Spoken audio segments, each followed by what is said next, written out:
Hi, welcome to our 12-minute conversation on Operationally Speaking. I'm Sergiu Simmel, Principal EOS Implementer at Get Business Momentum.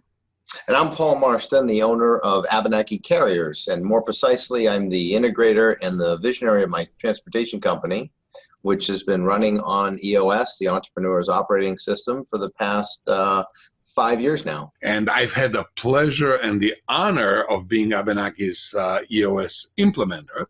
So, Paul, today's conversation will be part 2 of what we called, I have no idea where we're going. So, do you know where you're going today? Are you ready? We know where we're going today on the topic of I don't know where we're going today. Exactly. Exactly. Wonderful. Thank you. So we're going to be talking about core focus here. First, before we actually talk about core focus, we need to talk about focus, why focus is important. There's actually a book that I often cite called Focus.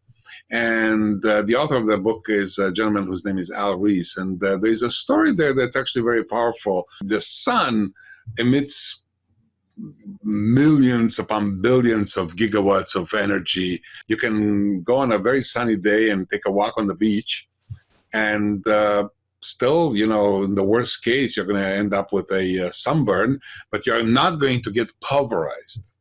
On the other hand, all it takes is a 1.5 watt little light bulb with a prism to produce a laser beam. And with that laser beam, you can actually cut through steel. So that's a good kind of metaphor for what focus can actually get you.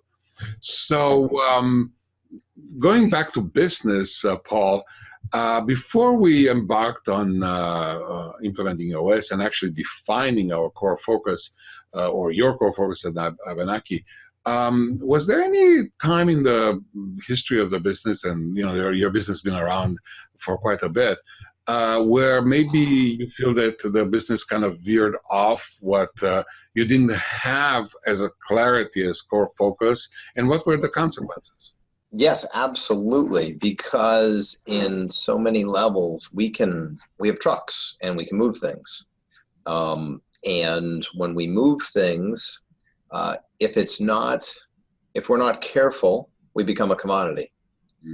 And that is a very, very dangerous road to go down for us. For other people, it works out really well, but for us, specializing not only on speaks to the work that we do, but to the type of drivers we attract. And so we are very, very, before we actually honed in and defined what our focus was, we would get trapped trying to be a little bit of everything to everybody, and then therefore we were, nothing to anybody. And so, before we defined it and wrote it down, we were very easily distracted. A lot of opportunities to move stuff, and for the lowest price rather than for the highest value. So I happen to know, since I've known you for a few years, that you play golf, Paul. Is that right? Yes, sir. Okay. So, everybody knows this term, but unless you're actually a golf player, very few people know exactly what it really means. And I'm talking about from a really well-distinguished manner. And the term that I'm referring to is sweet spot. So can you tell us from a golfer's perspective, what exactly is a sweet spot? So the sweet spot, on a golf club is actually a physical spot. It's designed on the club to be the spot that actually conveys the most mass, and they've actually widened it. It used to be a very, very small spot, but through physics and every year they're coming out with more methods to expand it. And that's why the drivers have gotten so large, which is where you can, transfer the most amount of force to the smallest object.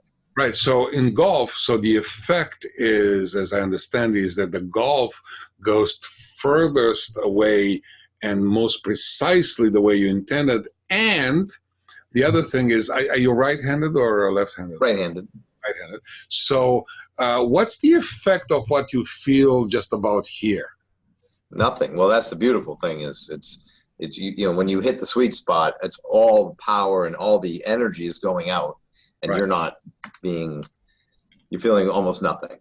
So, you know, this is the perfect metaphor for business and for the core focus in business. If you are operating inside the sweet spot of your business, you end up going furthest out in business with a minimum amount of energy or pain or discomfort or stress or whatever the costs are of the business. And of course, in business, cost is also money and time and people, et cetera, et cetera. So now in EOS, we define the core focus as a dual question, a why question and a what question.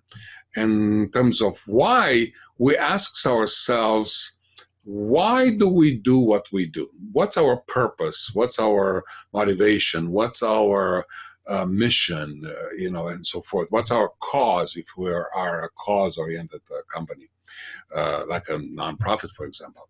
And from a what perspective, we ask ourselves, what is it that we do when we do our best work? What's our superior skill as a company? And it turns out that, you know, in business, we need to be inside whatever we define on both sides, not just one. Because, you know, it doesn't matter that much if you are, you know, extremely skilled at something, but you don't care about it at all. That's not a good formula for a successful business. And the reverse is also true. When, you know, you can be super passionate about something and essentially suck at it. It's still not a formula for a good, I mean, a successful business. So what's Abenaki's core focus? Our core focus is to safely, efficiently, and profitably deliver value. What impact that has had on the business since you actually formulated or discovered that core focus and articulated and got everybody aligned around it? Well, eventually, you know, I touched on it before. It is what leads us away from being a commodity. It has helped us define our niche, inventory managed services, and being a logistics service to our customers. And if we can't partner with our customers to provide that logistics service, particularly in the gasoline station area of expertise, if we aren't there to provide the service, manage the inventory, and take that burden off of the customer, then we would just become a commodity. So if we're not of value, and if we can't, we have to do it in a high level of safety and efficiency in order to separate ourselves. And some customers or some distributors out there don't want that, and that's not our customer. So we move away from that customer to find the ones that we do want, that we can partner with. It's a partnership, and if we're strictly a line item on a spreadsheet, then that is not within our core focus. That is, we certainly occasionally get into that business, but we only do that to complement and strengthen our core business. And what actually derives our biggest value, and that is when we are, and we hire professionals. And that is really important. We have to have a caliber of work that will allow us to bring in the professional truck driver, because it's really beyond it's not just driving a truck, it's professional fuel delivery. Because so much more goes into what we actually do. And it's very important that everyone in our organization understands, from how we maintain the trucks to how we service the customers to how we recruit drivers, that we're all trying to work together to establish this high value chain. Do you recall how we arrived at your focus? Who was involved in that? So it was a leadership team. It has to work that way.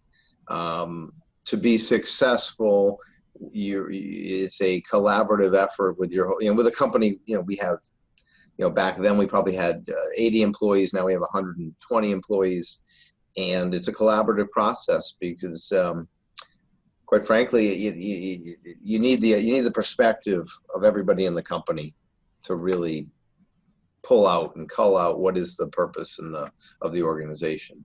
Right. So the process had a lot to do with getting everybody's view and then kind of distilling the essence of it. But the interesting thing about core focus, in my experience working with dozens and dozens of leadership teams like yours, has been that it's actually something that very often takes some time to arrive at, to distill it to every quarter we review it.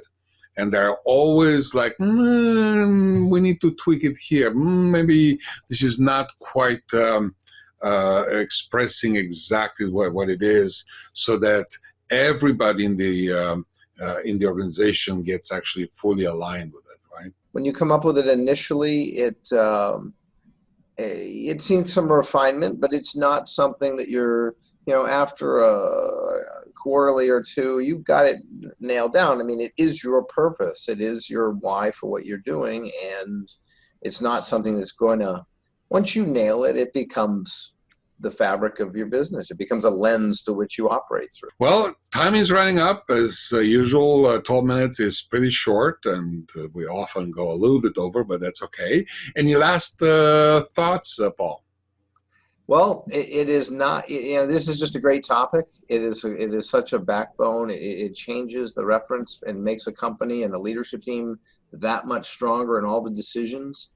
And I would just say that it's a process that you can go through on your own, or it's a process you can get a coach. And like yourself, you were incredibly helpful with us doing this process. And I would encourage folks out there to use your services and to, like I always say, start on third base. There's no sense to start, you don't have to start at the plate when you can get an advantage. So I highly encourage them. Well, thank you so much again for your endorsement, Paul. And of course, for those of you who are watching this, the way to reach out to me is either by phone at 617-731-3132 or by email at sss@getbusinessmomentum.com. Thank you so much, Paul, for today's conversation. And I'm looking forward to have you again very soon for our next 12-minute conversation on operationally speaking. And of course, until then, what would you say? Oh, keep your focus. Keep your core focus, right? Well said, Paul. Thank you so much, and have a great rest of the day.